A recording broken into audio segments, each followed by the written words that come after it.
ایک مسیحیت کے اثر پذیر ہونے یا مسیحوں کے افیکٹو قسم کے خداوند کے ایوانجلسٹ ہونے، خداوند کی خوشخبری دوسرے لوگوں تک پہنچانے کے بارے میں 19ویں صدی کے ایک ہندو استاد نے بہت سخت قسم کی تنقید کی اور چیلنج بھی دیا۔ اس شخص نے اپنے شاگردوں سے، کرسچن شاگردوں سے، مسیحیوں سے یہ کہا کہ اگر آپ مسیحی لوگ مسیح کی مانند زندگی بسر کرنا شروع کر دیں تو پورا ہندوستان کل آپ کے قدموں میں ہوگا۔ اگر آپ مسیح کی مانند زندگی بسر کرنا شروع کر دیں تو پھر کیا ہوگا؟ پورا ہندوستان کل آپ کے قدموں میں آ جائے گا۔ یہ بہت ہی ایک طرح کی سخت تنقید بھی تھی، پر مسیحوں کے لیے ایک بہت بڑا چیلنج بھی تھا کہ ہمارا لائف سٹائل کیا ہے، ہم کس طرح کی زندگی بسر کرتے ہیں۔ جو کچھ خداوند کا کلام ہمیں سکھاتا ہے یا جو کچھ ہم دعویٰ کرتے ہیں، ہم وہ اپنی عملی زندگی میں کرتے بھی ہیں یا نہیں۔ تو اگر قول و فعل میں تضاد ہو تو لوگ باتوں پر دھیان نہیں دیا کرتے۔ کہاں پر ہماری زندگیاں جو ہیں وہ دونوں اعتبار سے ایک ہونی چاہیے، یہ بہت ضروری ہے۔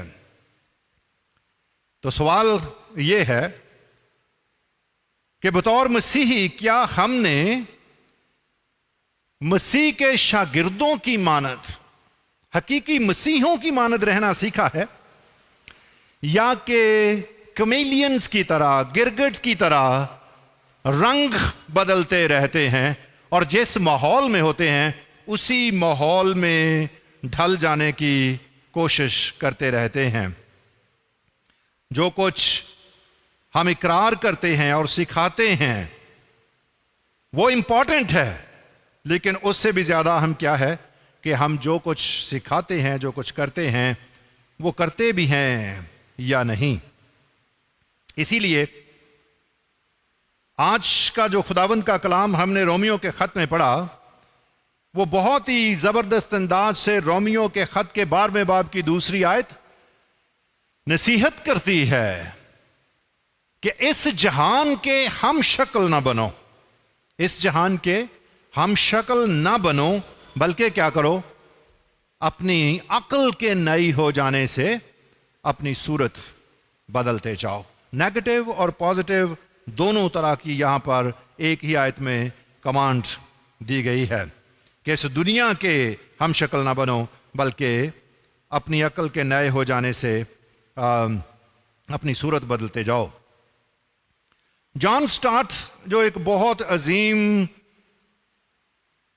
خداوند کا خادم، ایک زبردست علم الہی کا ماہر، بہت سی کتابوں کا مصنف، اس نے بہت کچھ لکھا، اور اس کی کتابوں میں سے ایک بہت ہی زبردست کتاب ہے جس کا نام ہے ریڈیکل ڈسائپلشپ۔ بہت ہی اہم کتاب ہے اور اس کی کئی ایک باتیں جو ہیں وہ آج کے اس میرے واعظ میں انٹیگریٹ کی ہوئی ہیں۔ ریڈیکل ڈسائپل، خداوند یسوع مسیح کا شاگرد ہونے کے ناطے سے ہمارا دنیا سے متعلق یا دنیا کے بارے میں کیا رویہ ہونا چاہیے، ہمارے ایٹیٹیوڈ کس انداز کے ہونے چاہیے، کیا کچھ ہماری زندگی کے اندر ہونا چاہیے، یہ بہت امپورٹنٹ بات ہے۔ اب اس میں تو کوئی شک کی بات نہیں ہے کہ ہم دنیا میں موجود ہیں۔ کچھ ایسی باتیں ہیں جن کے بارے میں ہم اختیار نہیں رکھتے، جن کے بارے میں ہماری کوئی چوائس نہیں ہے۔ ہم میں سے کسی شخص کے پاس یہ چوائس نہیں تھی کہ وہ کہاں پر پیدا ہوگا، وہ کون سے والدین سے پیدا ہوگا، وہ کس وقت پیدا ہوگا، وہ کس رنگ اور نسل کے ساتھ پیدا ہوگا۔ اور اسی لیے شاید بہت سے لوگوں کو یہ سیٹسفیکشن بھی نہیں ہوتی. وہ کسی اور ملک میں اور نسل میں اور رنگ کے ساتھ پیدا ہونا چاہتے ہیں, پر یہ چوائس ہمارے پاس ہے نہیں. خدا نے یہ چوائس ہمیں دی نہیں.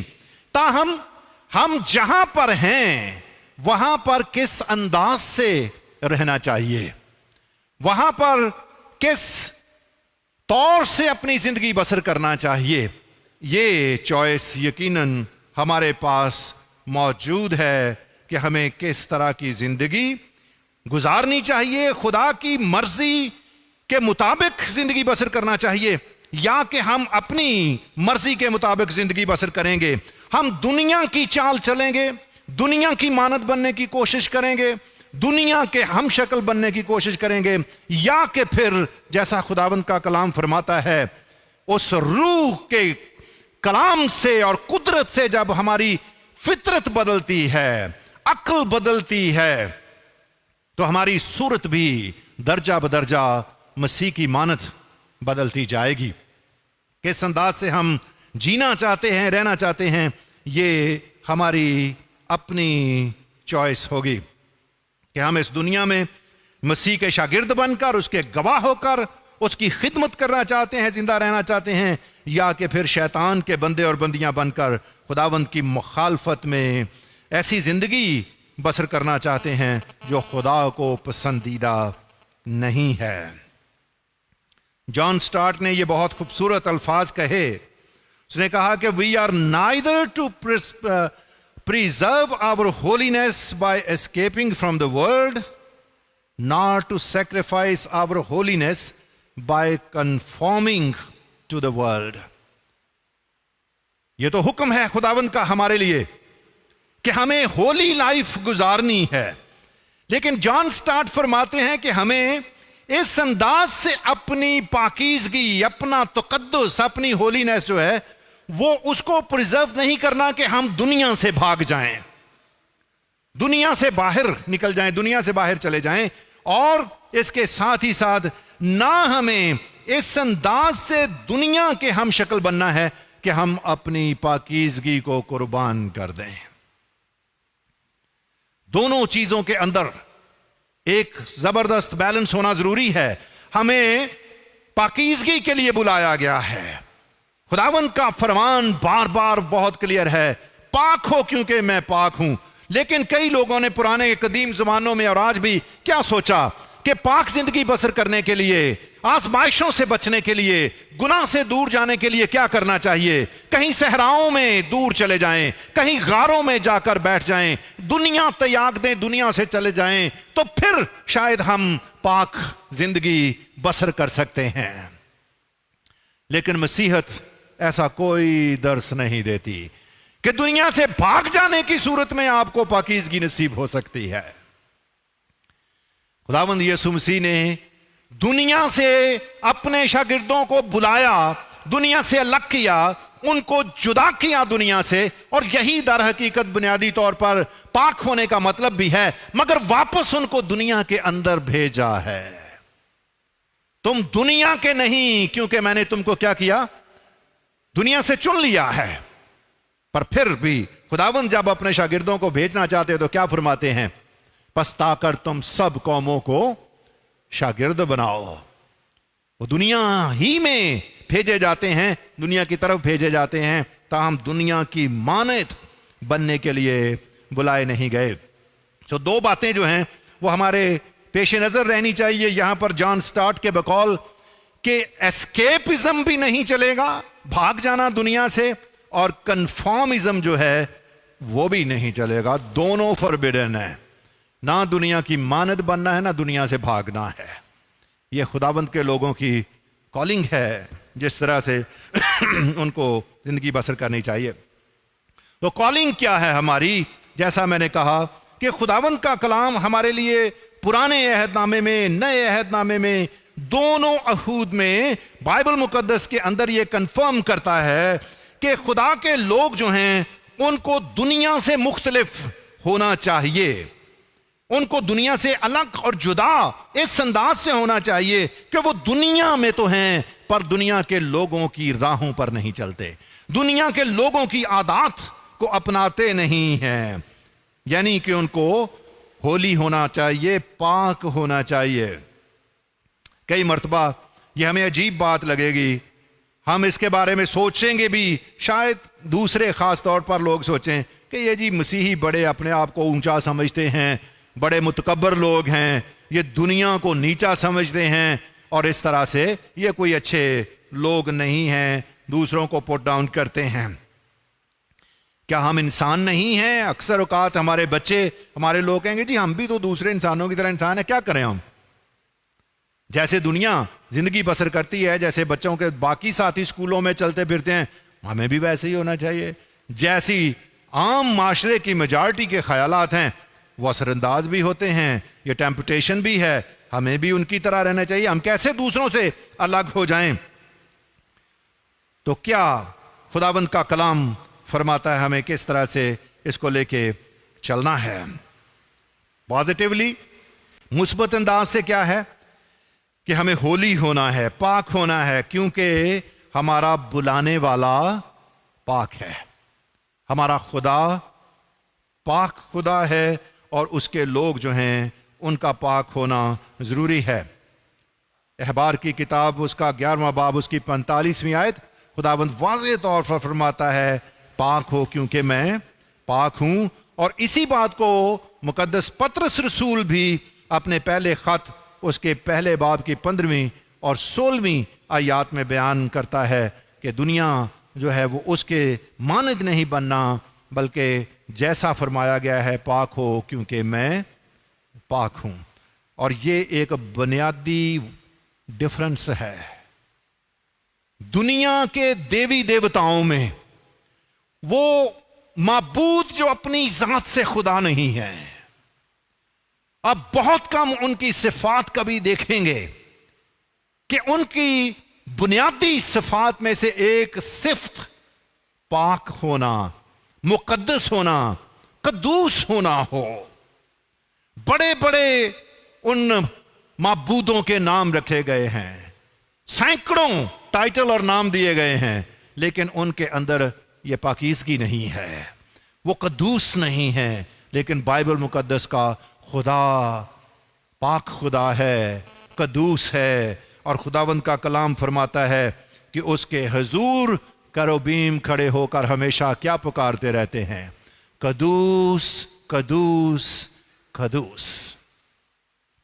وہ قدوس ہے، وہ پاک ہے، اور وہ چاہتا ہے کہ اس کے بیٹے اور بیٹیاں، اس کے لوگ پاک ہوں، ہولی ہوں۔ اس کے بغیر لکھا ہے کہ کوئی خدا کو نہیں دیکھے گا، اس پاکیزگی کے بغیر کوئی شخص خدا کو نہیں دیکھے گا۔ تو یہ بہت ضروری ہے۔ اس کے برعکس کیا ہے منفی طور پر کہ ہمیں اس دنیا کے طرح کے نہیں بننا۔ We must not do as the world does۔ ہم نے خداوند کے پاک کلام میں سے احبار کی کتاب اس کا 18واں باب اس کی جو 4 آیات پڑھی ہیں، وہاں پر خداوند کیا فرماتا ہے؟ میں خداوند ہوں جو تم کو مصر سے نکال لایا ہوں۔ تم مصریوں کے سے جہاں پر میں لے کر جا رہا ہوں تم کو کیا کرنا؟ تم مصریوں کے سے کام نہ کرنا، اور تم کنانیوں کے سے بھی کام نہ کرنا۔ اب یہ دیکھیے کہ کس قدر دونوں جن اقوام میں سے، یا خاص طور پر مصریوں سے خدا نکال کر لایا، ان کے سب سے زبردست قسم کے کم از کم 10 دیوتا تھے جن کو خدا نے 10 آفات نازل کر کے شکست دی۔ وہ بت پرست تھے، ان کی ایسی عادات اور مشقیں تھیں جن کو خداوند مکروہ سمجھتا تھا۔ جب بنی اسرائیل کو نکالا، ان میں سے جدا کیا، تو خداوند کیا فرماتا ہے کہ جس ملک کی طرف میں تم کو نکال کر لے کے جا رہا ہوں، وہاں پر کیا کرنا ہے؟ مصریوں کے سے کام تم نہ کرنا۔ مطلب یہ ہے کہ اپنے ماضی کو پیچھے چھوڑ کے ماضی کو دفن کر کے جائیں۔ یہ ہماری مسیحی تعلیم، مسیحی زندگی کا آغاز ہے کہ جب انسان خداوند یسوع مسیح پر ایمان لاتا ہے، تو رومیو کے خط کا مصنف 6 باب میں کیا کہتا ہے؟ جب تم نے مسیح یسوع میں شامل ہونے کا بپتسمہ لیا تو کیا کر لیا؟ تم نے اس کی موت میں شامل ہونے کا پھر بپتسمہ لے لیا. تم گناہوں کی طرف سے مر گئے. تمہارا ماضی اس کے ساتھ دفن ہوا. ان کا ماضی جو 300-400 سال سے ایجپشن پاسٹ تھا، جو عادات، جو روایات، جو رسومات انہوں نے مصریوں سے حاصل کی تھیں، خداوند کا کلام کیا فرماتا ہے؟ خدا کا حکم ان کو کیا ہے کہ تم کوئی مصریوں کے سے کام مت کرنا. پر جو ان کے سامنے مستقبل ہے، جو فیوچر ہے، جس کی طرف وہ جا رہے ہیں، جن اقوام کو وہ ڈسپوزیس کر کے ان کے مالک بننے والے تھے، جس ملک کے اندر جا کر رہنے والے تھے، وہ بھی خداوند کا کلام کہتا ہے کہ خداوند ان کو اس لیے وہاں سے نکال رہا ہے. زمین ان کو وامٹ آؤٹ کر رہی ہے، ان کو گویا کہ الٹی کی طرح پھینک رہی ہے. اور کیوں ایسا کر رہی ہے؟ کیونکہ وہ مکروہ کام کرنے والی اقوام ہے،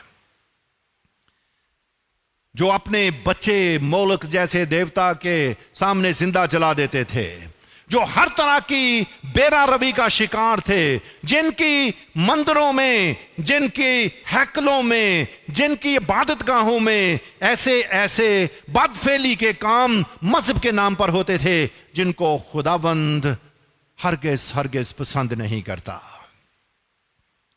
تو آپ اس کی ذرا اپنے ذہن میں ایک پکچر کھینچئے کہ جن میں سے نکل کر آئے ہیں ان جیسا بھی نہیں بننا، اور جن میں جا رہے ہیں ان جیسا بھی نہیں بننا. خدا کے لوگ جو ہیں وہ مصر اور کنعان کے درمیان ایسے لوگ ہیں جو خدا کے لوگ ہیں. نہ مصریوں کی مانند نہ کنعانیوں کی مانند تم ویسے کام نہ کرنا. نئے عہد نامے میں بھی بہت سی باتیں ہیں. حزقیل کا صحیفہ پڑھیں 11واں باب اس کی 12ویں آیت کہ تم غیر اقوام کی مانند بن گئے، تم نے میرے احکام کو رد کیا ہے. اور متی کے 6 باب کی 8ویں آیت میں خداوند کیا فرماتا ہے دعا کے معاملے میں، خاص طور پر کہ تم دعا میں غیر قوموں کی مانند بک بک نہ کرو، کیونکہ وہ سمجھتی ہیں کہ ان کے بہت بولنے سے ان کی سنی جائے گی. ان کی مانند نہیں بن. تمہارا باپ تمہارے مانگنے سے پہلے جانتا ہے تم کن چیزوں کے محتاج ہو، تو ان کی مانند نہ بنے. رومیو کے خط کا 12واں باب 2 آیت بھی اسی طرح سے نصیحت کر رہی ہے کہ تم دنیا کے ہم شکل نہ بنو، بلکہ عقل نہیں ہو جانے سے اپنی صورت بدلتے جاؤ. اور جان سٹارٹ انہی باتوں کو جب کیپچر کرنا چاہتا ہے تو وہ پھر کہتا ہے کہ یہ ریڈیکل ڈسائپلشپ ہے. یہ ایک بہت ہی ایسی ڈسائپلشپ ہے جس کو کیا کہتے ہیں، فنڈامنٹل کہہ دیا جائے، لوگوں کو انتہا پسند کہہ دیا جائے.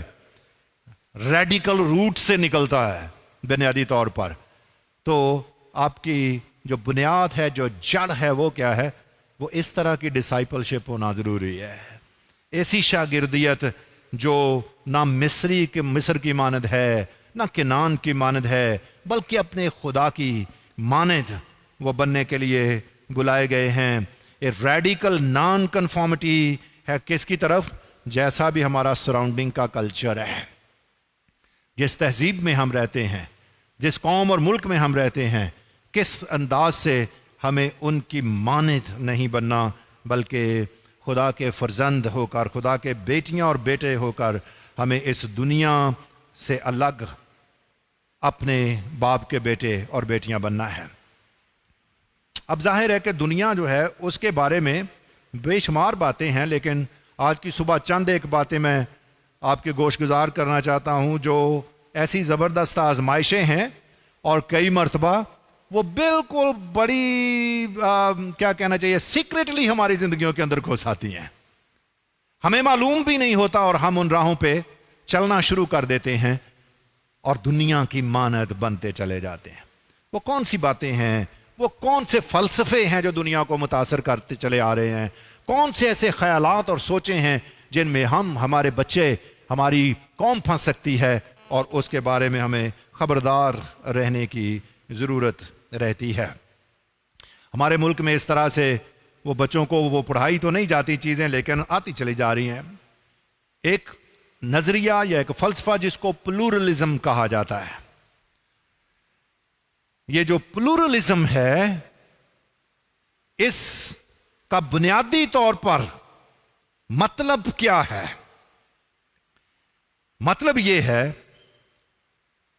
کہ ہر ایک جو بات ہے، ہر ایک جو چیز ہے، وہ اس انداز سے دیکھی جانی چاہیے کہ سب کی ایک اپنی ویلیڈیٹی ہے، سب کی اپنی ایک کوالٹی ہے، سب چیزیں ایکول رائٹس رکھتی ہیں. اس لیے یہ جو پلورلزم ہے اس کے نزدیک ہندو مذہب بھی اتنا ہی سچا ہے، بھائی مذہب بھی اتنا ہی سچا ہے، سکھزم بھی اتنا ہی سچا ہے، باقی کے مذاہب بھی ویسے ہی ہیں، اور سب کے سب خدا کی طرف سے ہیں، اور سب کے سب ایک طرح کے جا رہے ہیں. اور کئی مرتبہ ان کو کیا کہتے ہیں کہ جی کیٹو کی پہاڑی پر چڑھنے کے لیے بہت سے راستے ہیں، یہ مذہب کچھ بھی نہیں ماں سوائے ان کے کہ یہ سب اس خدا تک جانے کے راستے ہیں، اس لیے کسی ایک کو دوسرے پر کوئی سبقت نہیں ہے، کسی کی کوئی یونیکنس نہیں ہے، کسی کا کوئی دوسرے پر ایج نہیں ہے. اور یہ جو پلورلزم ہے یہ کیا کرتا ہے؟ یہ Christian claim to the uniqueness and finality of Christ جو ہے اس کو چیلنج کرتا ہے. کیا مسیح لاسانی ہے؟ اور کیا اس سے آگے کوئی دوسرا نہیں ہے جس کے وسیلے سے نجات ہو؟ یہ جو پلورلزم ہے مسیحیت کے اس بنیادی دعوے کی نفی کرتا ہے. باقی سب بھی ٹھیک ہیں. اور بہت سے لوگ جب وہ کہیں گے جی جب ہم یہ کہتے ہیں نا جی مسیحیت کے علاوہ کہیں نجات نہیں ہے، یسوع کے علاوہ کہیں نجات نہیں ہے، تو یہ ہم بے جا فخر کرتے ہیں، غلط دعوے کرتے ہیں. باقی سب بھی ویسے ہی ہیں، باقی سب مذاہب کے جو بانی ہیں، جو انبیاء ہیں، وہ بھی مسیح کی مانندی ہیں. مسیح کی کوئی ان کے اندر نہ سبقت ہے، نہ عظمت ہے، نہ یونیکنس ہے. وہ سب کے سب ایک جیسے ہی لوگ ہیں. اور یہ باتیں جو ہیں وہ بہت مرتبہ ہمارے اپنے معاشرے کے اندر بھی کئی مرتبہ جب انٹرفیتھ ہارمنی کی باتیں ہو رہی ہوتی ہیں، وہاں پر سب کو جب برابر رکھ کر دیکھا جاتا ہے تو پلورلزم ہماری زندگیوں کے اندر آ رہا ہوتا ہے.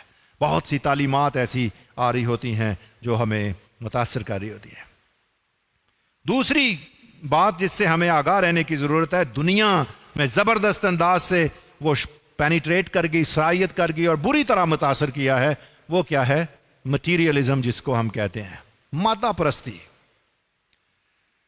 مادہ بذات خود برا نہیں ہے، اگرچہ کہ یونانی فلسفی جو تھے ان کے نزدیک مادہ ایول تھا. مادہ جس سے ہماری مٹیریل ورلڈ بنی ہوئی ہے، اگر اس کی بات کریں تو پھر مسیحی در حقیقت حقیقی مٹیریلسٹ ہیں. اس لیے کہ ہم جانتے ہیں کہ خدا نے اس مادے کو بنایا ہے، اور جب خدا نے اس مادے کو بنایا تو اس نے کہا کہ اچھا ہے. پر یونانی فلسفی اس کو ایول سمجھتے تھے. مادے اور روح کے درمیان کوئی کانٹیکٹ، کوئی ملاپ وہ سمجھتے تھے نہیں ہے. وہ سمجھتے تھے کہ یہ جو مادی دنیا ہے یہ در حقیقت اصلی خدا نے نہیں پیدا کی، بلکہ اس خدا سے اتار نکلنا شروع ہوئے، ایمینیشنز شروع ہوئیں، اور چلتے چلتے چلتے چلتے وہ اس قدر یہ جو ایمینیشنز تھیں، یا خدا سے جو ڈیمیرج نکلتے تھے، اتار نکلتے تھے، وہ ہوتے ہوتے اس قدر دور ہو گئے کہ ایک ایسا دیوتا آ گیا دنیا میں جو خدا کوئی نہیں جانتا تھا، اور اس نے یہ مادی دنیا جو تھی اس کو پیدا کر دیا. اور یہ مادی دنیا در حقیقت برائی کی دنیا ہے، بری دنیا ہے. اور روحیں جو ہیں انسانوں کی وہ ان بدنوں میں، مادی بدنوں میں قید کر دی گئی ہیں، اور ان بدنوں سے چھٹکارا ہی در حقیقت نجات ہے. پر خداوند کا کلام ہمیں سکھاتا ہے کہ خدا نے اس مادے کو عزت بخشی ہے. ان بدنوں کو خداوند ڈسپائس نہیں کرتا. ان بدنوں کو جس نے بنایا اور ان کو جیتی جان کیا، وہ خود بھی ایک دن اسی بدن میں آ کر اس نے اس بدن کو عزت اور عظمت بخشی ہے.